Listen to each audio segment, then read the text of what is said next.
after the events of 9/11, I recall there was an immediate slowdown for vacationing, that people stopped traveling. In fact, you alluded to this before, that hospitality industry was negatively impacted as a result of that.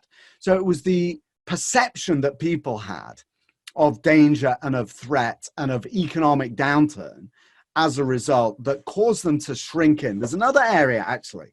So that's one thing. So that's an area to shy away from, right? Would be if you think that there is war of any sort that will prevent people from going out into public areas, right? And staying at home. So one would be hospitality. Another one is, when I was in Japan, I built movie theaters for Universal Studios. That's what they had me to do. I built a chain of movie theaters. I recall that people sought entertainment. They were so resistant to the bad news that they were hearing that their instinct was to actually spend more on those things they were spending less on before, just to distract themselves from, the angst of war. So what are these are a little bit more more tangible, right, ways that commercial real estate can be impacted. Do you want to chat about that for a few minutes, those ideas? Well, you're reflecting, I think, in a very interesting manner on many dimensions of, what Keynes called animal spirits, which is embodied today in something called behavioral economics or behavioral finance.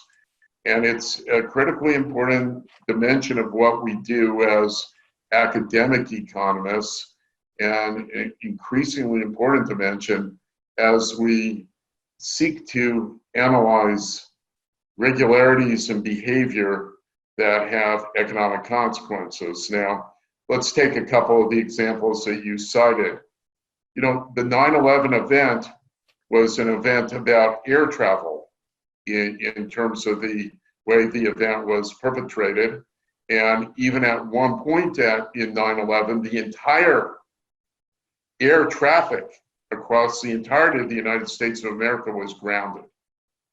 So, and clearly, given, planes crashing into, major office towers in New York City and into the Pentagon and into a field in Pennsylvania and the like, an animal spirit arose, a fear that related to air travel, certainly in the immediate aftermath of 9/11, as we didn't really understand who these people were, where they came from. Was this going to be replicated? Were there a bunch of other bad guys out there waiting to do it again next week or the week after, etc.?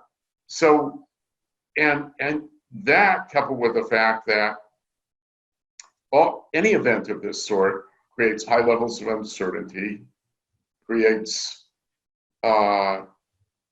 maybe downtime for business or for economic activity, depending on where and what the event is about, can create some uncertainty about an economy that's growing at a certain rate, and there may be some, as we talked about earlier, some modest attenuation or shock to growth. There was certainly a shock to growth that related to 9/11, had some lasting effects, as well as, of course, some bounce back. And all of those, everything that's embodied in those animal spirits gets translated into the economic realm. So just as you say, if you seek more distraction in the form of close by entertainment, if you seek more comfort in the home, if you seek less travel to far-flung beautiful areas that may be exposed. So if you recall, there have been terrorist events in the most beautiful areas of Java and Indonesia or wherever it is. So all of a sudden, exotic, amazing places become scary. So unfortunately, we live in a world, I believe, where this has become a regularity. And depending on how this